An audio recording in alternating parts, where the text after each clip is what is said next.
கலை. So wedding season start ஆனதுலேருந்து நம்ம bridal collections tussar சாரீஸாக போட்டுட்டு இருக்கோம். ஸோ ஒரு கஸ்டமர் வந்து பட்ஜெட் ஃப்ரெண்ட்லியில் என்ன கலெக்ஷன்ஸ் கொண்டு வந்திருக்கீங்க, ஏதோ நியூ அப்டேட் இருக்கான்னு கேட்குறாங்க. நேத்து டோலா சில்க் அன்பாக்சிங் பண்ணீங்கல்ல, சோ அதுல என்னென்ன சாரீஸ் இருக்குன்னு பார்த்தலாமா?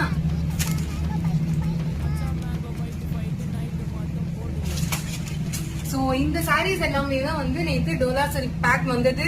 சோ டோலா சில்க்ல பாத்தீங்கன்னா 200+ சாரீஸ் இந்த வாட்டி வந்து ஸ்டாக் பண்ணிருக்கோம். With new different designs with different colour combinations கொண்டு வந்துட்டோம். சோ அதுல ஒரு பேட்டர்ன் பாத்தீங்கன்னா உங்களுக்கு இந்த மாதிரி கொடி பேட்டர்ன் வரும். சோ நெக்ஸ்ட் பாத்தீங்க அப்படின்னா உங்களுக்கு உருவம் வேணும், ட்ரெடிஷனலா இருக்கணும் அப்படின்னா உங்களுக்கு இந்த பேட்டர்ன். ஆபீஸ் வேருக்கு நீங்க வந்து கிஃப்ட் பண்றதுக்கு அது எல்லாத்துக்குமே ரொம்ப லவ்லியா இருக்கும். இது வந்து ரீஸ்டாக் பண்ணிருக்கோம். நெக்ஸ்ட் பாத்தீங்கன்னா உருவம் வேணான்றவங்களுக்கு இந்த சாரீ வந்து ரொம்ப யூஸ்ஃபுல்லா இருக்கும். சோ இது எல்லாமே ரீஸ்டாக். சோ இதெல்லாம் பாத்தீங்கன்னா ரீஸ்டாக் ரொம்ப ஸ்டன்னிங்கா இருக்கும். இதோட கலர்ஸ் எல்லாமே வந்து நம்மளோட வெப்சைட்ல அப்டேட் பண்ணிருக்கோம். பிரீமியம் டோலா